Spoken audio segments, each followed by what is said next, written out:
So, guys, I really want to talk about AEW, and they're definitely in a very, very interesting boat right now because honestly, I will say that All In and Forbidden Door are really great pay per views.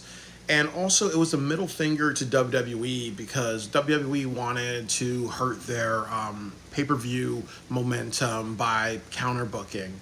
And a lot of people are saying that WWE is petty, and then also too, you look at TNA wrestling, which could also be on Wednesday night, really, and they don't really have that good of a product. I went to Slammiversary, and as I said, a voice went in my head, classic TNA wrestling. You see Trick Williams beat Santana, who's really hot, and you had a large Puerto Rican crowd there. It would make sense to kind of have that be the place where he becomes the champion because obviously, wouldn't you want to do like Santana versus, maybe AJ Styles as your main event of Bound for Glory or, another like Rise or Leon Slater or something like that. Like, you would want to kind of build your next generation instead of saying, oh, let's give it to a WWE person because, we don't believe in our own talent really. So, really, that with AEW, there's a lot of things that are working for it. Like this whole entire WWE, too many shows, this WWE jealousy rivalry thing, and AEW has done that before. Really, like, there's a lot of things that they can do that are working in their favor, and there's some things that are not working in their favor. That there are reports that Will Ospreay and Swerve Strickland are taking extended leaves of time. There's a good utilization and a bad utilization of the roster. Like people say Mercedes, it's really Mercedes and Tony Storm are the women's division. The other issue is that you have people who are underutilized like Konosuke Takeshita, and you also are running the risk of doing a lot of repeat matches or repeat storylines. Like this whole Darby Allin versus the Death Riders is kind of like an epilogue really. So and then my other big issue is that are you going to see a lull in AEW?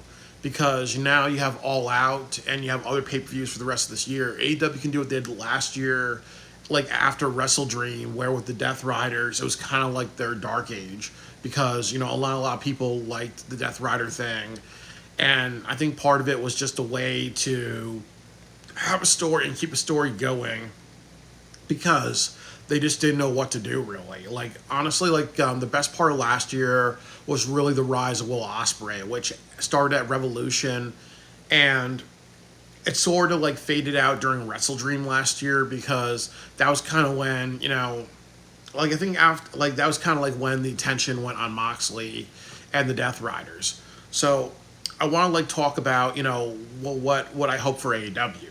That I think that the first thing that I do hope for is that they work very hard with storytelling. And this is kind of what's been killing AEW a lot, really, is their lack of storytelling and an emotional investment, because that's what makes professional wrestling matter. You have the matches, but you don't have the stories. As I said, honestly, some easy stories are, like I said, Chris Jericho's leaving the company. You can do Chris Jericho versus Omega in Toronto. You can do Anthony Bowens, a young star, versus versus Chris Jericho. This is you're a veteran, you're going. I have something to prove, really, and you're loud and eccentric. I'm loud and eccentric. I have something to prove. There's something there. You have Hangman Adam Page. You could do a couple of things. This is Toronto. Omega is slowing down his career. Could you say we will do Omega versus Hangman because this is Toronto? It's like last shot of glory, really. You could do something like there's a women's blood and guts match. You can set that up in Toronto because blood and guts should not be a television special anymore. You can say, okay, these 10 ladies, we're gonna have matches between them. We're gonna build a feud. We're gonna say, okay, the women's division. We're gonna use this to reset the women's division. Say, okay, now there's 10 women, not just Mercedes and Mercedes and Tony Storm. And then you can also do a triple threat match. Winner takes all. Mercedes, Athena, and Tony Storm, and then you have one of them win it, and then one of them says, okay, whoever wins it says, okay, we're going to strip ourselves of all these other titles. It's going to be just me with my championship, but we're going to do tournaments for the other ones. But these two other wrestlers can't be in there or something like that. You know, there's things that you can do.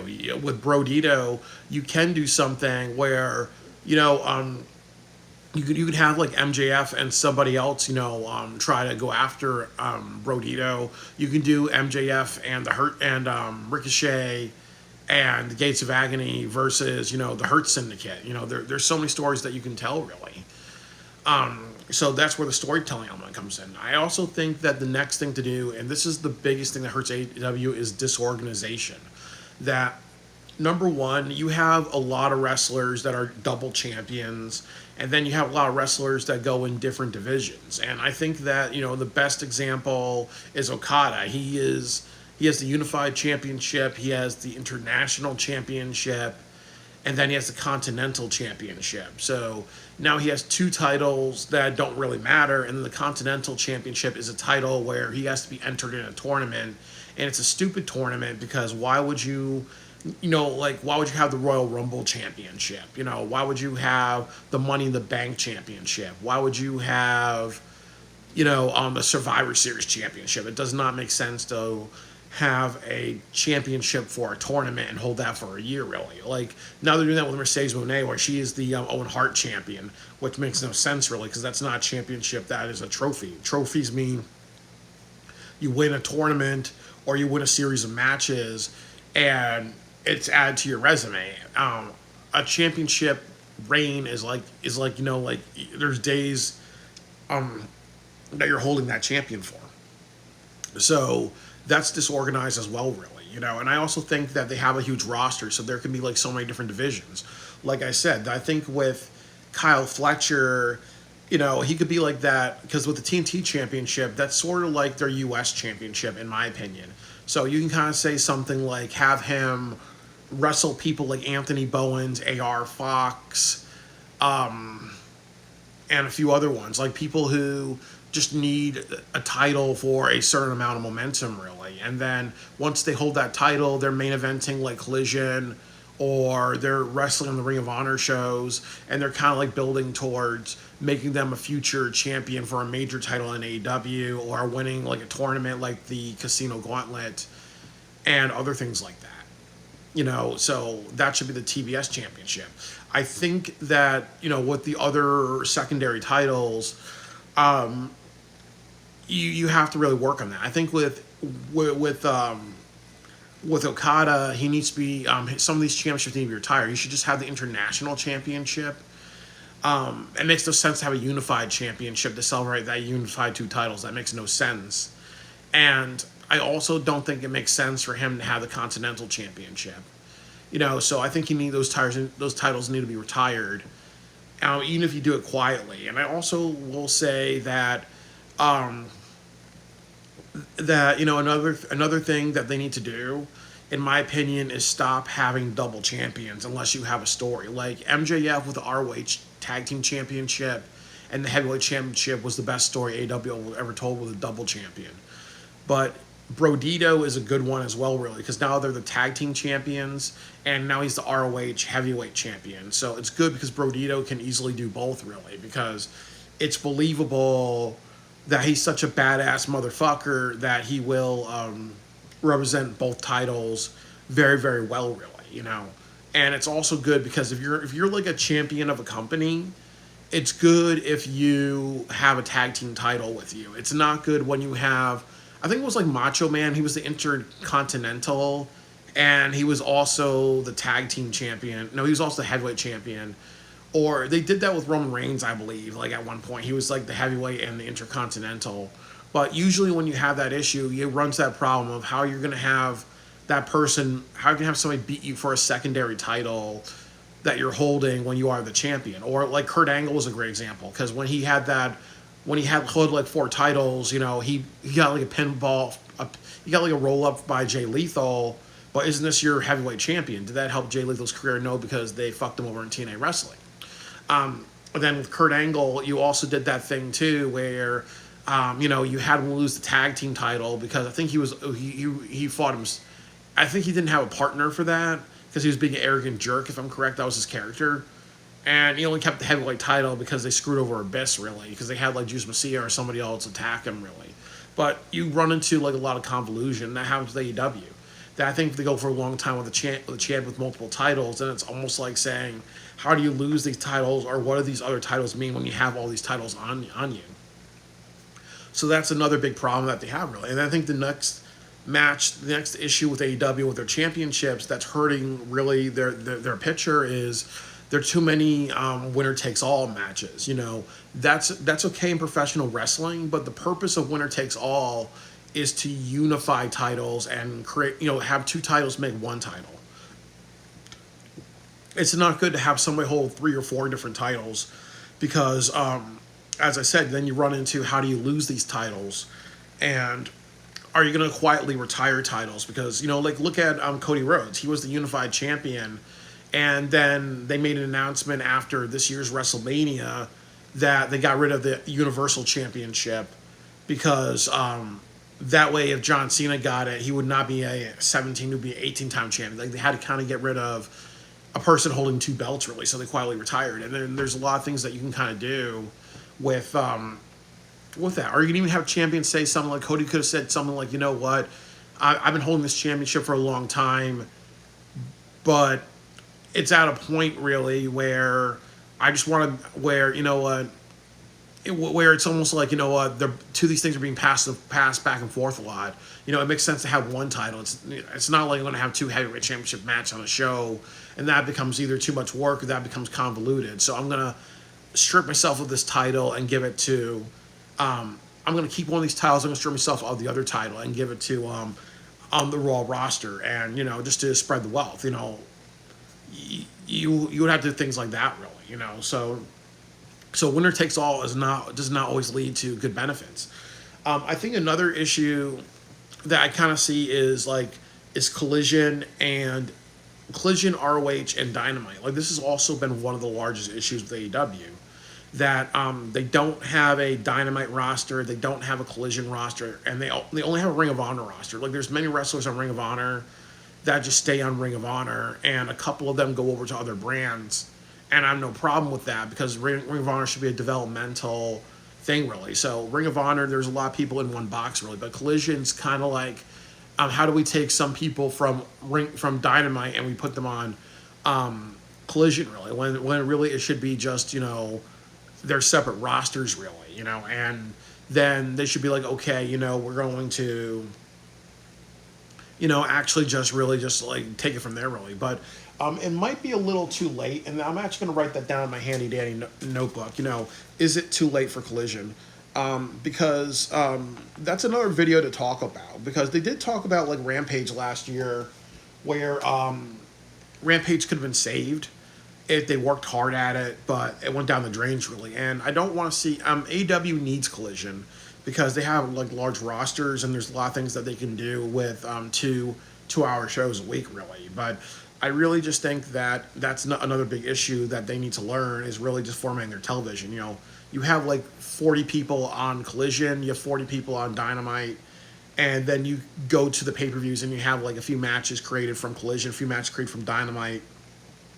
You use Collision as a way for more ROH people to get some exposure on television. And then you kind of build them toward your main roster, really. So I really think that they don't really.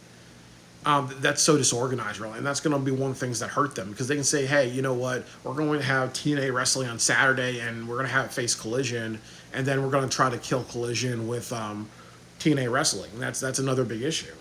And then I think that, I can talk all day about these issues. There's 2 other big ones. Before I forget is Wembley Stadium and the women's division. But Wembley Stadium is one of the biggest problems with them next year. That's a 90,000 seat arena. They really have to go between 70,000 and 90,000 people, because they could do something if the ticket rate's so low. They can say, we're going to cancel Wembley Stadium, we're going to go to the O2. And just remember what happened this year. They had the 50,000 seat arena in Australia. They went to a 10,000 seat arena. So, that's going to piss off a lot of people, really. So really all this building, all this improvement, all this being like, we're gonna take on WWE, we're gonna take on TNA wrestling, we're gonna take on GCW, we're going to do all this shit really because we want to show that we're bigger and better. And then also it's like, it's like long-term goals. That's the long-term goals, to rival those companies. But as you're doing that, you're creating a lot of just goodwill to get to Wembley Stadium next year. Because if they do all these improvements, more than likely they're going to do 50,000 plus people at Wembley Stadium, and they can do it. They can do it, but it's ultimately, what are you putting in place now, really? What are the recipes for that atomic bomb or that hydrogen bomb that you're going to do, really? And that's important. So all these improvements, this reorganization, these like really tough choices of getting rid of titles, and other things like that are important. And then there's two more things I have to talk about: the women's division and the new talent, and pushing new stars. The pushing new stars is really important. That, I'm going to list off like 10 people in mind that you have that need to be pushed. You need to push Brodito, the Hurt Syndicate, Anthony Bowens, Max Caster, Kyle Fletcher, Konosuke Takashita, Powerhouse Hobbs. You can do a retirement storyline with Jeff Jarrett and Chris Jericho and Dustin Rhodes. So I'll say, like, I'll put that all into one group. You can also like push people like Jay Lethal, who's never had a chance to really show what he can do. You can bring in Ric Flair for that. And you also, I would even say this, I'm trying to think of somebody else really, but I would ultimately say the women's division. Like, there's a lot of women on that roster that need pushing really, but these are like 10 people or groups of people that need to be big stars, because right now they're saying Ospreay's going to be out because of injury. And then they're going to say that Swerve's going to be out for surgery as well, really. So, you lost two of your biggest stars, and then it's almost like, as I said, are you going to be in a lull? Are you going to extend the Death Riders? Are you going to have Hangman and MJF like go in circles, really? What are you going to do to build new people? What are you going to do to create that excitement that Will Ospreay gave you? What are you going to do to create that excitement that the Acclaimed gave you a few years ago? There has to be people on the roster that need to step up and deliver and do a lot of really great things, really. So there are people that are there, really. So you need to say, you know what, let's put you in the right spot, really. And I'm going to write down another thing too, is that you also need to look at the people that you have, and you need to look at the people on your roster, and you need to kind of say, okay, what stories that we can tell. I wrote in my notebooks that Brodito has a great story about Mexican and Mexican, the issues with Mexico and America, and they could be a team talking about, like, hey, you know what? There's people like Bandito who are coming here in here. He's thinking about his family, and he's doing great things. And you have people who are xenophobic, like MJF and other people that can form their faction, or MJF and the Gates of Agony and Ricochet all could be like this. They can call themselves even the arrogant group, really, and there could be a story within that. So there's always like a lot of things that they can actually just really, really do to actually just look at who they have and create the right stories, and just say, hey, you know what? When you think of MJF, he crosses the lines, really. Oh, well, you have Ricochet and Gates of Agony, who they want some success, really. They don't mind getting down and dirty and everything like that. That you look at Powerhouse Hobbs, and I've said this, that what they should have done is that at Forbidden Door, they should have done something where Powerhouse Hobbs and Shibata defend the trios titles against another team. Don't have Samoa Joe there. Like, Samoa Joe's like kayfabe injured. You have like Hobbs winning, and he's doing the bulk of the work, really, because he's a little too confident. He wants to bite more than he'd choose, and then you create this storyline of he bites a little bit more than he chews. He's a little arrogant because deep down he wants to prove himself. He wants to do a lot. He doesn't feel like he's gotten everything out there, really. So he wants to take on a little too much, really.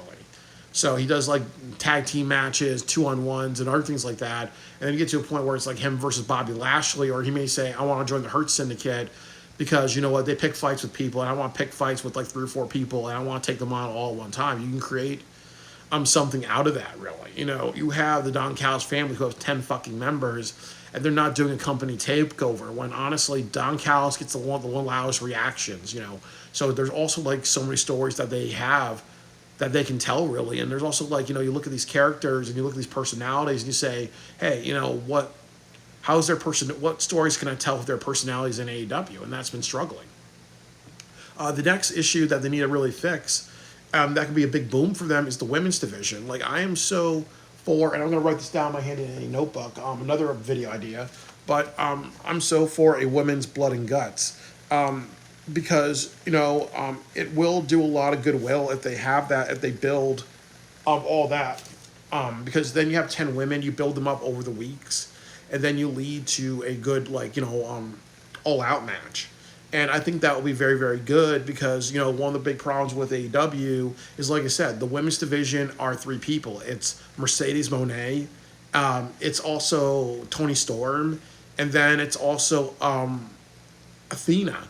And you don't really have anybody else, really. Like, the 4th person is Willow Nightingale, but they fucked her up, really, because they had her in Anarchy in the Arena, and then they didn't really follow that up, really. So she's just there to be there. So...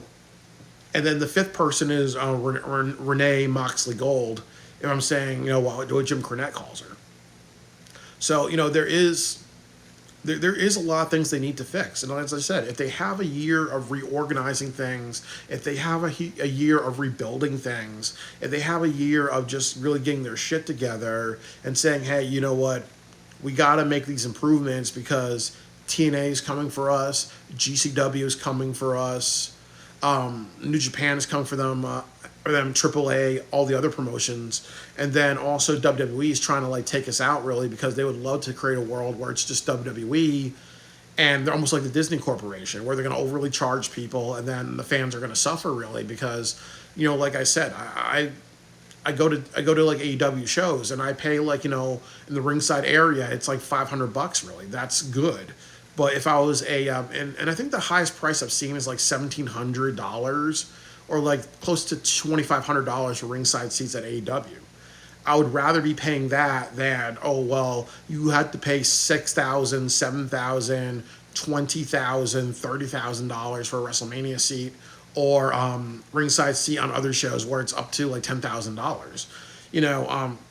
That is taking advantage. Or I think, as some people were telling Randy Orton in one video, is that ultimately, sorry, I just have a dog that's on the ground, really, but I ultimately just have that thing too about how if it's just WWE, that's bad for all wrestling, because WWE is like the Disney Corporation. They're gonna try to make all the money that they can. They're gonna also try to just have their own vision of wrestling, which it's gonna be a bunch of talking, and it's really going to be, PG, an edgy PG, and we're not going to have anything like the Attitude Era again, really, because, in order for the Attitude Era to come back, you need to have society be politically incorrect and violent and out of control and edgy like in the 90s. And that may take, a couple of decades or a couple of centuries even. But yeah, it's just not good to just have WWE. You need AEW because, professional wrestling is not PG kiddie crap. It can be a little bit more than that. You need to have a different match style. WWE is shorter matches. Sometimes you go a little bit longer, but with AEW, they're more athletic and other things like that, really. I think with AEW, too, that even though they break the rules and they break the 10 counts and they have their own style, really, it still draws an audience. So, as I said, you need Coca-Cola and you need Pepsi. You can't just have one. You need McDonald's and you need Burger King. You need to have, like in Hollywood, you have all types of movies. You have porn, you have regular movies, you have horror films, you have, you have action films, you have all this. They got rid of the Hays Codes, and one of the reasons why they got rid of the Hays Codes was that there's so much money to make on so many different genres of films. If you have just WWE, it becomes just like that, where it's just, that's the presentation of professional wrestling, and ultimately, there may not be that much longevity to it, because, there's always a diminishing return when it's just one way, one style, really. So AEW really needs to get their shit together. And ultimately, as I said, you work on these improvements and you say, Wembley Stadium, we want 90,000 people. We really want to do what we can with that show. Even if WWE books SummerSlam in like at the O2, or they book SummerSlam at another arena in Europe or whatever, really, during that same weekend, AEW really has to be like, you know what? We need to learn from how we were arrogant with WWE. We need to do the exact same thing WWE did, which was that we need to grow and improve and learn from our mistakes and see what they're doing wrong and fix it. Because that's how WWE kind of took their TNA idea and used it, or that's how they took a bunch of former AEW stars and used them very, very well. It's like as Picasso said, it's great artists steal, not borrow, really. So AEW, you have to have a year of improvement. Honestly, they cannot afford another like lull period, because they lost like 30 or 40% of their audience because of Moxley and the Death Riders. And then also too, the pay-per-view buys went bad. Now they're doing residencies. Now they have to be on low budget mode. So it really is a sink or swim year, really. So after Forbidden Door, this is really just, will AEW go through a boom period or a failure period? It's all up to Tony Khan.